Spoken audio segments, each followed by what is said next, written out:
સાંઈ શક્તિ સેવા ગ્રુપ વડોદરા દ્વારા કાળઝાળ ગરમીમાં પીવાના માટીના કુંડાનું નિઃશુલ્ક વિતરણ। ઉનાળાની કાળઝાળ ગરમીમાં પક્ષીઓને પીવા માટેના માટીના કુંડાનું નિઃશુલ્ક વિતરણ કરવાનો કાર્યક્રમ યોજવામાં આવેલ છે, જેના થકી અનેક પક્ષીઓને પીવા માટે પાણી મળશે।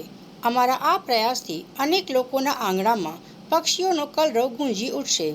આ કાર્યક્રમમાં 200 જેટલા માટીના કુંડાનું વિતરણ કરવામાં આવ્યું, જેમાં સાંઈ શક્તિ સેવા ગ્રુપના તમામ સભ્યો હાજર રહ્યા અને આ કાર્યક્રમને સફળ બનાવવામાં તમામ દાતાશ્રીઓને અને તમામ ગ્રુપના સભ્યોનો સંચાલક વિકી શ્રીમાળીએ આભાર વ્યક્ત કર્યો હતો।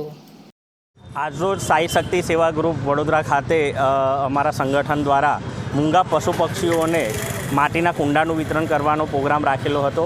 આ આયોજનની અંદર અમારા સંગઠનના તમામ સભ્યો માંજલપુર સ્થિત જે સરસ્વતી કોમ્પ્લેક્સ છે ત્યાં આગળ આ કુંડા વિતરણનો કાર્યક્રમ કરવામાં આવ્યો હતો। આટલી કાળઝાળ ગરમીની અંદર તમે જુઓ કે 45 ડિગ્રી તાપમાનમાં મનુષ્યને પણ જીવવું અત્યારે મુશ્કેલ છે, ત્યારે મૂંગા પક્ષીઓ પાણીની વ્યવસ્થાથી એમને થોડી રાહત મળે તે હેતુથી અમે આ કાર્યક્રમનું આયોજન કરેલું હતું।